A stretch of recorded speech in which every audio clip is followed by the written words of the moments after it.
নমস্কার, নয়নতারা blog five আপনাদের স্বাগত। আজ সরস্বতী পুজোয় কিছু পাগলামো বন্ধুদের সাথে দেখাবো। সকাল সকাল চা বিস্কিট আর একটুখানি টিফিনের চিল্কা খেয়ে শাড়ি পরে বেরিয়ে গেলাম মহাত্মা গান্ধীতে আমার বরের পাড়ায় সরস্বতী পুজোর জন্য। এবার হচ্ছে এখানে এলাম, এলে একটু বুবাইয়ের সাথে প্রতিমার সাথে একটুখানি ভালো করে ভিডিও করে ক্যাত মারছিলাম। তারপরে আমি আচমকা শুনলাম আজকে সরস্বতী পুজো, বাঙালিদের ভ্যালেন্টাইন্স ডে। এই উপলক্ষে নেতার 4 বছরের গার্লফ্রেন্ড নেতাকে একটা রোজ দিল। শর্টে স্টুডেন্ট বলে না, স্টুডেন্ট দিস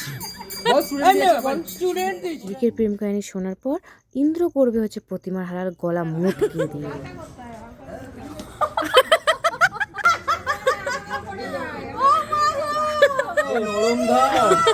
ইন্দ্র গলা মোটকে দেওয়ার পর হঠাৎ করে দিলাম স্বামী স্ত্রী দুটো পাখি কাঁধে করে নিয়ে যাচ্ছিল। তারপরে হচ্ছে আমরা সব বন্ধুরা বেরিয়ে গেলাম হচ্ছে আমাদের সুভাষ মেলা, একটুখানি মেলাতে একটু আড্ডা মারতে, একটু ঘোরাফেরা করতে।